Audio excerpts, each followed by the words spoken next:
मैं विनीता मिश्रा आप सभी दर्शकों का जिले के number 1 channel city news Muzaffarpur में स्वागत करती हूं। खबरों की ओर बढ़ने से पहले आइए एक नजर डालते हैं आज की सुर्खियों पे। तो ये थी आज की सुर्खियां, अब खबरें विस्तार से। हेडलाइंस के प्रायोजक हैं नीलकमल एक्सक्लूसिव शोरूम। लॉकडाउन का पालन कराने को लेकर तैनात पुलिसकर्मी पर बदमाशों ने किया लाठी से हमला।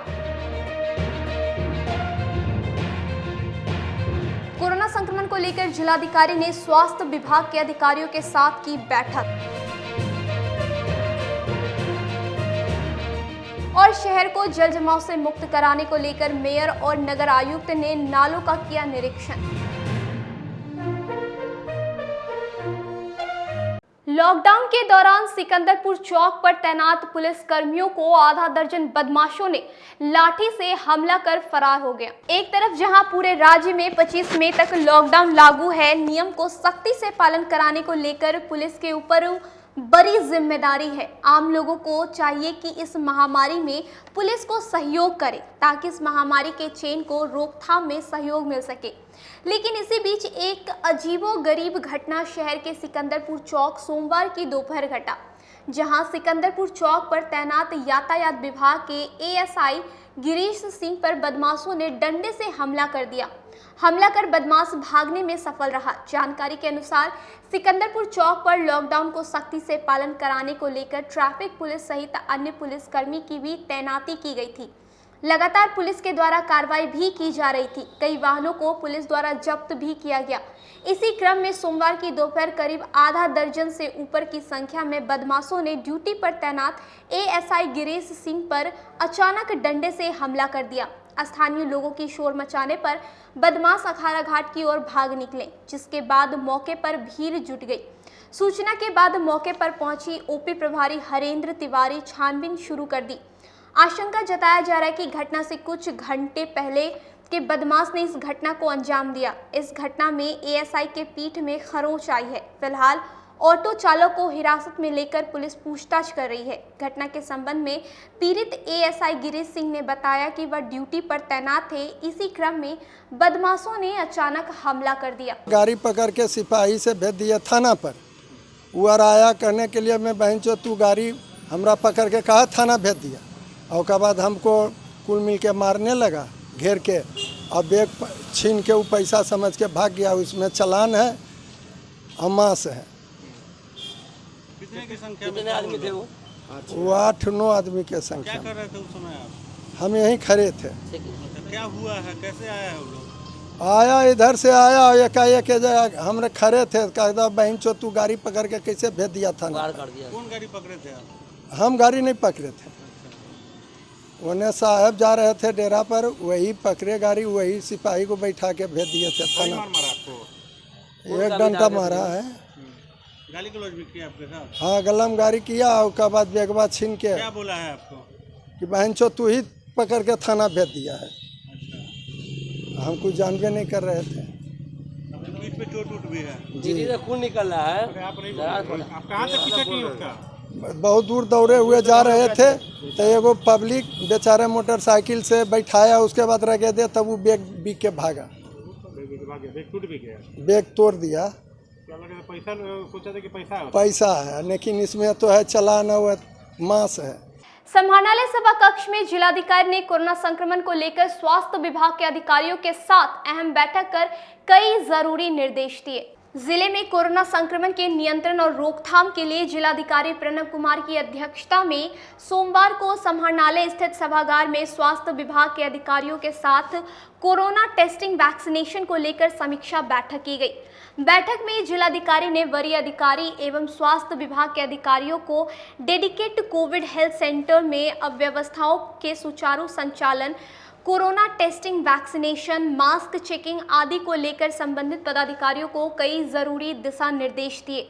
वहीं डेडिकेट कोविड हेल्थ सेंटर के वरीय अधिकारी के रूप में डीडीसी को डेडिकेट कोविड सेंटर में कोरोना मरीज के लिए आवश्यक सुविधाओं एवं सभी बेड पर ऑक्सीजन की उपलब्धता सुनिश्चित कराने का निर्देश दिया गया।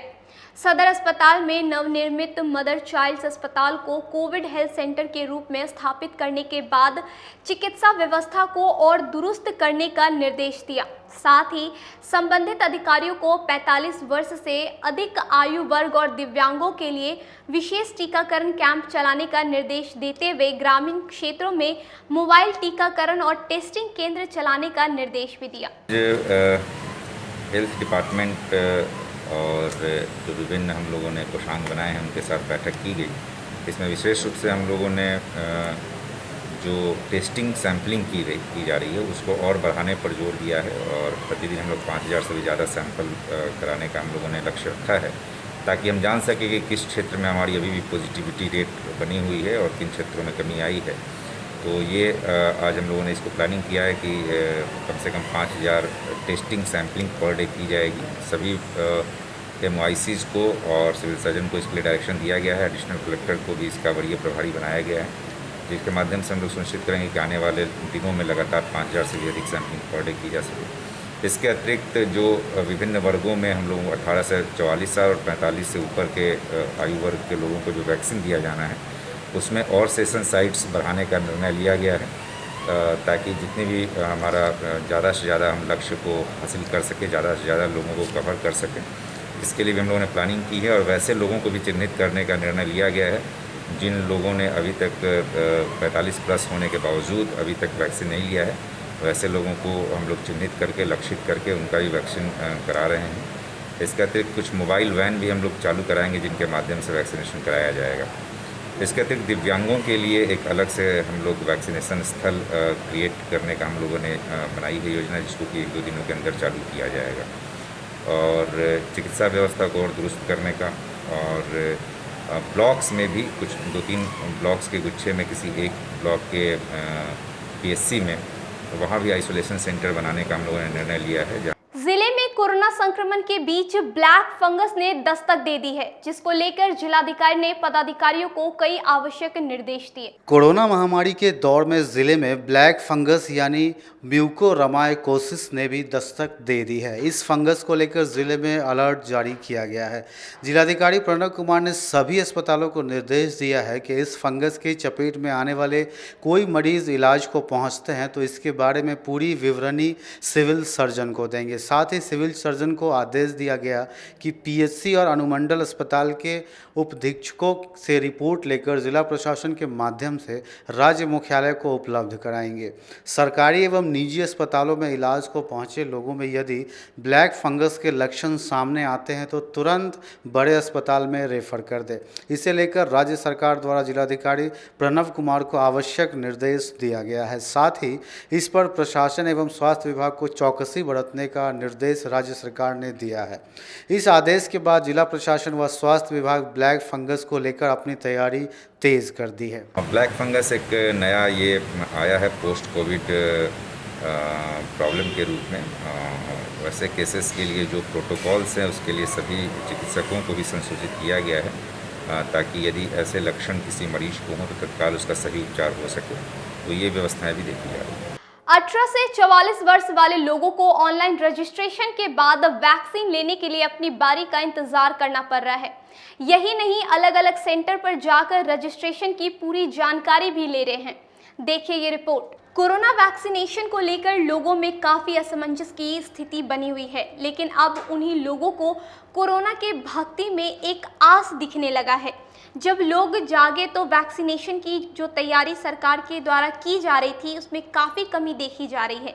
आज लोग कोरोना वैक्सीन लेने के लिए काफ़ी मारामारी कर रहे हैं।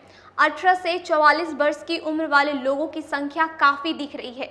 यह लोग अपना ऑनलाइन रजिस्ट्रेशन करवा चुके हैं और अलग अलग सेंटरों पर जाकर अपनी बारी का इंतज़ार कर रहे हैं। इसमें काफ़ी लोगों के चेहरे पर मायूसी भी दिख रहा है, कारण वैक्सीनेशन इन लोगों को नहीं मिल पा रहा है। 18 वर्ष से ऊपर वाले लोगों में उम्मीद की किरण सिर्फ और सिर्फ कोरोना वैक्सीन ही नज़र आ रही है। अभी जो है जिला में जो वैक्सीनेशन जो चल रहा है वह 2 तरह का एज ग्रुप है, एक 18 साल से 44 साल के बीच का और एक 45 साल से ऊपर का। तो 45 साल का जो ऊपर है वो वैक्सीनेशन जो है अस्पताल के बाहर जो साइट पहले से बने हुए थे वहाँ चल रहे हैं, और 18 साल 44 साल के बीच में जो वैक्सीनेशन हो रहा है वो अस्पताल के बाहर जहाँ पर स्कूल हो, सामुदायिक भवन हो, वहाँ पर चलाया जा रहा है। उसके लिए 18 से 44 साल के वैक्सीन के लिए पहले से ऑनलाइन रजिस्ट्रेशन कराना पड़ता है और रजिस्ट्रेशन कराने के बाद तब उनका स्लॉट बुक होता है। उसके बाद तब उनको वैक्सीन लेने के लिए उस जहाँ उनका जो बतलाता है रजिस्ट्रेशन में, जहाँ शो करता है वहाँ उनको जाना पड़ता है। उसके लिए बहुत लोगों का शिकायत मिलता है कि हमको रजिस्ट्रेशन हो गया है लेकिन मेरा स्लॉट हमको नहीं मिल रहा है।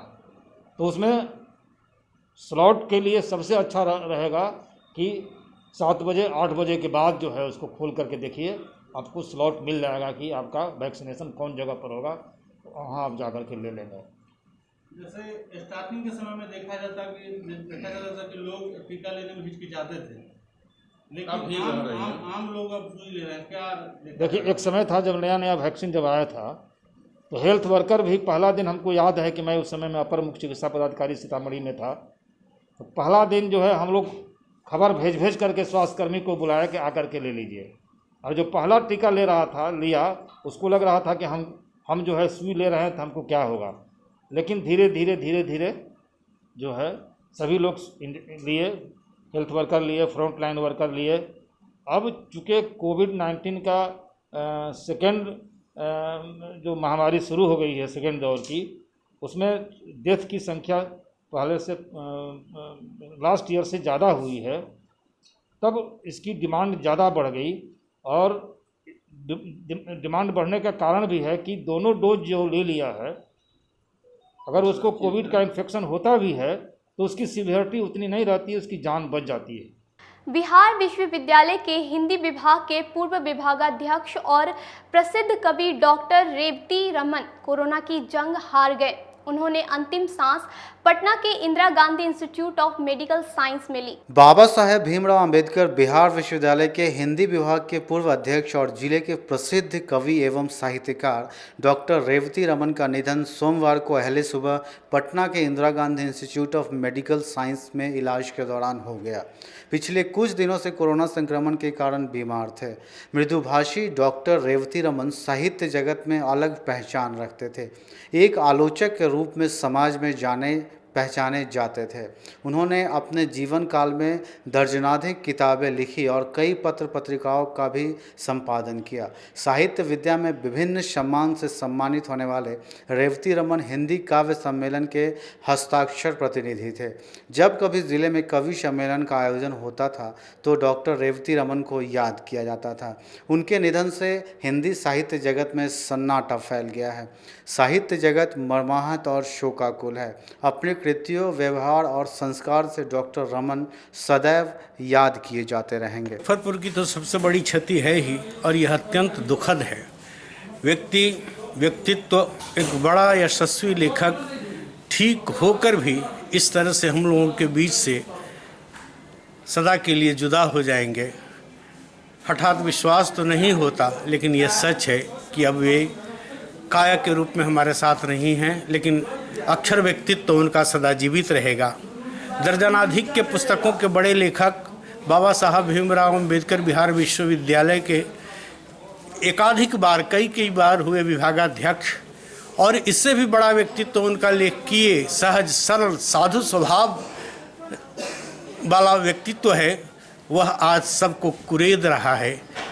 इतनी स्मृतियाँ, जब कभी भी उन्हें कोई भी पुकारता था वे भागे हुए आते थे आम आदमी की तरह, और उसी में जिस तरह का संवाद करते थे आम में ही कब वे खास हो जाते थे। इतना बड़ा आदमी जो अपने संपर्क में आने वाले किसी को उसके छोटेपन का कभी एहसास नहीं होने दिया।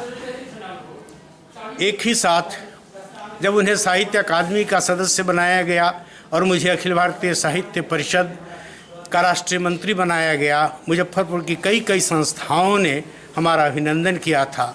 शुरू में जो अभिनंदन किया था जिला हिंदी साहित्य सम्मेलन मुजफ्फरपुर इकाई की ओर से किया गया था, और तब डॉक्टर शिवदास पांडे जी जीवित थे। कोरोना के प्रथम शिकार होने वाले इस शहर के बड़े लेखक और आज रेवती जी चले गए। एक कड़ी बनती है आचार्य जानकी वल्लभ शास्त्री, राजेंद्र प्रसाद सिंह, डॉक्टर शिवदास पांडे और आज रेवती बाबू। वे मित्र बना लेते थे अपने शिष्यों को भी और अपने गुरुजनों के भी, अपने स्वभाव के कारण मित्रवत हो जाते थे। अनेक पुरस्कार, अनेक संस्थाओं से सम्मानित हमारे शहर के, बिहार के गौरव और हिंदी के एक बड़े आलोचक, समय की रंगत के यशस्वी कवि भी अभी मरने से पूर्व जब ठीक हो गए थे, उन्होंने फ़ोन किया था और घनानंद के छंद को गा रहे थे और अनुरोध किया कि संजय जी कविताएं सुनाइए, आते हैं तो खूब जमकर सुनाएंगे। अब मैं बिल्कुल ठीक हो गया, ऐसा लगा ही नहीं कि 2 दिनों के बाद यह बड़ा व्यक्तित्व तो हम लोगों के बीच से सदा के लिए जुदा हो जाएगा। होली मिलन समारोह में भी उसी जीवंतता और ताजगी के साथ आए थे। बहुत सारी यादें हैं। मेरे हाथ में उजाड़ में आवाज़ के परिंदे की तरह वे थे। जब कभी भी कोई आवाज़ देता था, उड़ते हुए, भागते हुए, मुक्त हंसी और अट्टहास के साथ आ जाते थे। किसी भी अप्रिय प्रसंग को भी ठहाकों में उड़ा देते थे और कहते थे कि हम लोग कवि हैं, लेखक हैं और लेखक को कभी भी पर निंदा और दूसरों के पीछे पड़ने की ज़रूरत नहीं है। हम लोग शब्द, संवेदना, मूल्य और मनुष्यता की दुनिया के लोग हैं। 2014 में मेरे अभिनंदन के बहाने जब जातीय संवेदना और प्रगतिशील विचार ग्रंथ आया था, तो उन्होंने सहर्ष भरकर कहा था कि इसका संपादन मैं करूंगा और एक संपादक के रूप में मेरे व्यक्तित्व कृतित्व के मूल्यांकन ग्रंथ का संपादन उन्होंने करके जो यश मुझे दिया, वह हम कभी भी विस्मृत नहीं कर सकते हैं। ऐसे डॉक्टर रेवती रमन जी एक बड़े लेखक, एक संवेदनशील कवि और सहज सरल साधु स्वभाव चित्त के एक बड़े मनुष्य थे। बल्कि हम कहें कि देवत्व की हैसियत से आते थे और किसी के लिए कभी भी गांठ नहीं लगाते थे। किसी ने कुछ कह दिया उसी जगह विस्मृत करके फिर उसी ऊर्जा और ताजगी के साथ उससे संबंधों का निर्वाह करते थे। अब रुकते एक छोटे से ब्रेक के लिए, कहीं मत जाइएगा, देखते रहिए सिटी न्यूज मुजफ्फरपुर। अब आ गया है आपके अपने शहर में उत्तर बिहार का पहला नीलकमल एक्सक्लूसिव शोरूम। नीलकमल इंडिया की फेवरेट फर्नीचर ब्रांड है। इस कंपनी के सभी रेंज एक ही छत के नीचे आपको मिलेगी। होम फर्नीचर, ऑफिस फर्नीचर की सभी रेंज यहाँ पे उपलब्ध है। कंपनी का एक्सक्लूसिव शोरूम होने के कारण 40% तक की विशेष छूट यहाँ मिल रही है। इसके अलावा 0% इंटरेस्ट के साथ बैंक से फाइनेंसिंग की भी सुविधा उपलब्ध है। तो देर मत कीजिए, एक बार हमारे यहाँ अवश्य पधारें। हमारा पता है Mithanpura, Narayanpur road, opposite to Vaishali management college और हमारा कॉन्टैक्ट नंबर है 9334900888 और 7004320380। नॉर्थ बिहार का पहला एक्सक्लूसिव शोरूम मुजफ्फरपुर में यूए एसोसिएट के सौजन्य से नीलकमल का एक्सक्लूसिव शोरूम खुला है। और आप लोगों से यही भी निवेदन है कि एक बार इस शोरूम में आइए और इसके विस्तृत रेंज को देखिए, जो कि एक अच्छे रेंज के साथ एक अच्छी कीमत के साथ आपको मिलेगा। तो एक बार हम लोगों को आप सेवा करने का मौका दें। ST International School. If you want to give your child a strong foundation, the school of your dream. Play to 10th based on CBSE curriculum. हमारे यहाँ अनुभवी एवं प्रशिक्षित शिक्षकों द्वारा बच्चों के देखभाल के साथ स्मार्ट क्लास द्वारा शिक्षण की सुविधा है। कक्षा 1 से 10 तक कंप्यूटर की मुफ्त शिक्षा के अलावे छात्र एवं छात्राओं के संगीत तथा नृत्य की शिक्षा की भी व्यवस्था है। पूरा स्कूल CCTV कैमरे से लैस है। स्कूल में बच्चों का नामांकन फ्री किया गया है। हमारे यहाँ अपने बच्चों के उज्जवल भविष्य के लिए जरूर पधारें। हमारा पता है बांध road, Shekhpur Akhara Ghat, Muzaffarpur. Our contact number is 8757652616 and 9955132616।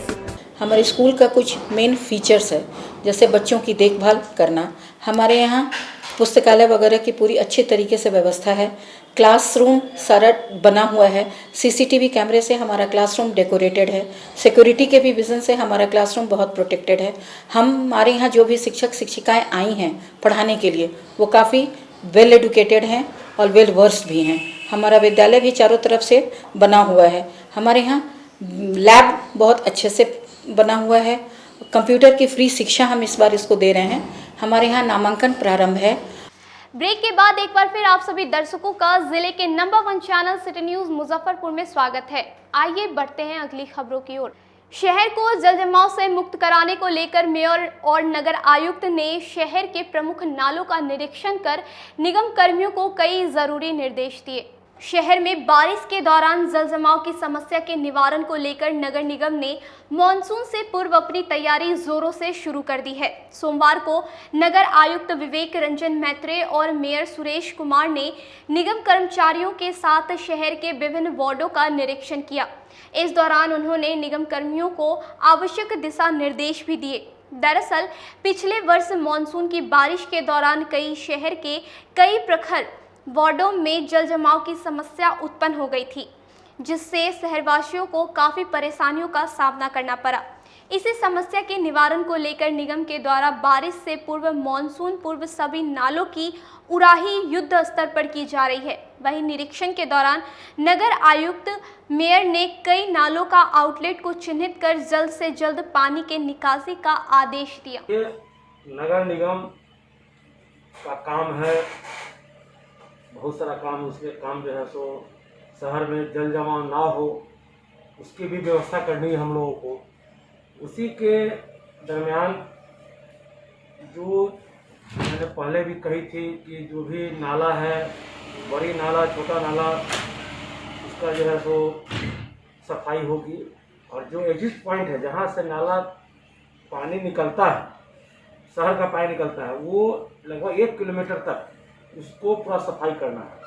उसी में आपका बीबीगंज गुमटी से गोबरसही गुमटी तक रेलवे लाइन तक, दूसरा है गोबरसही गुमटी से मझोलिया गुमटी तक, तीसरा है गोला बांध से कमरा स्लूइस गेट तक, चौथा है कलानी बाटा से पांडे गली ट्रैक कलमबाग चौक होते हुए मुन्ना जी के घर तक, शिवपुरी NH तक। उसी को हम लोगों ने, हम नगर आयुक्त, सिटी मैनेजर, सफाई प्रभारी के साथ निरीक्षण किया है।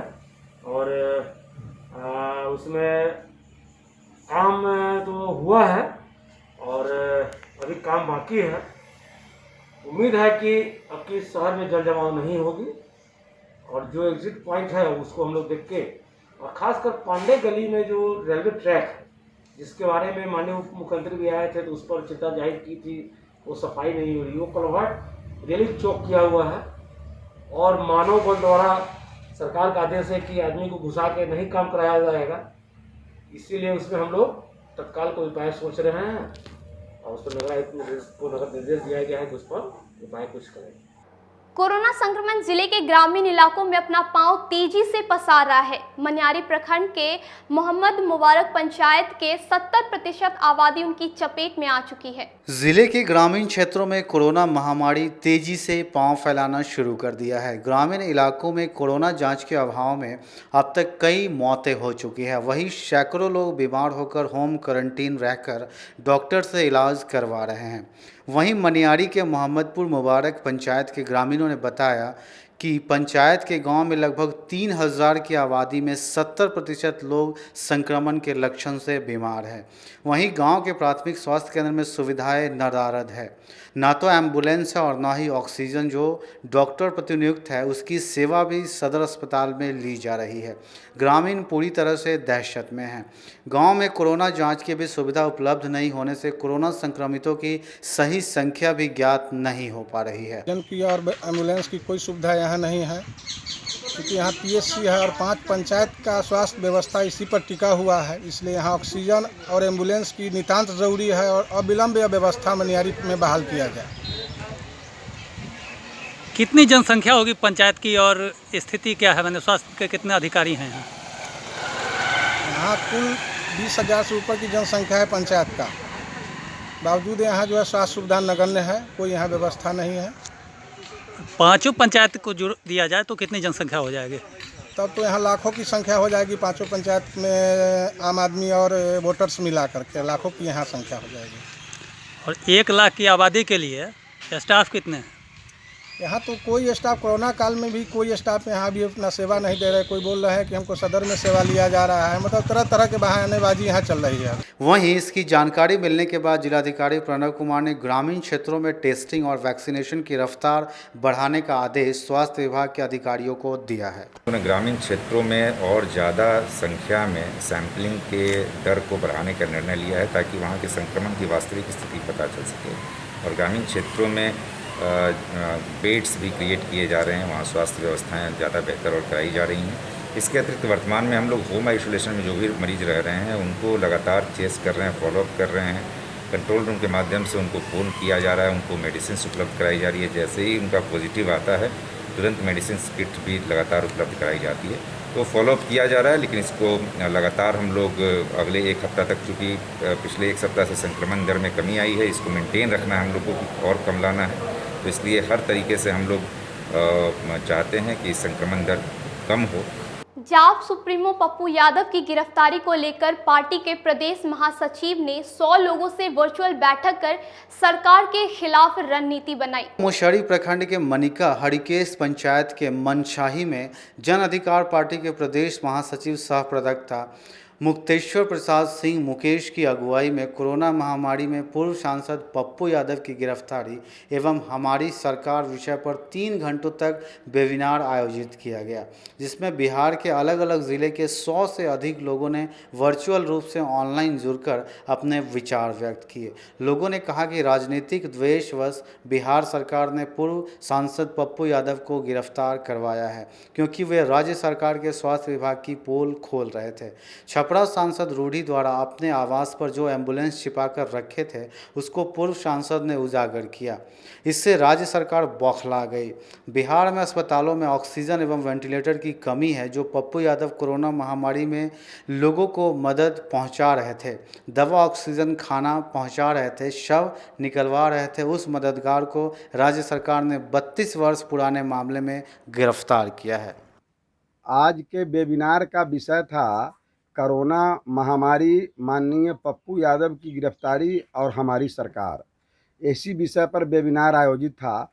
इस वेबिनार में बड़े ही गणमान्य लोग, राजनीतिक लोग, सब लोग भाग लिए और सब लोगों ने एक स्वर से माना कि माननीय पप्पू यादव की गिरफ्तारी सरकार अपना चेहरा छिपाने के लिए, अपनी विफलता बचाने के लिए, और पप्पू यादव जी के माध्यम से जो सेवा हो रहा था वो तो हो ही रहा था, सरकार की व्यवस्था का नंगा सच सामने आ रहा था, और इसी कारण माननीय पप्पू यादव की राजनीतिक गिरफ्तारी हुई है।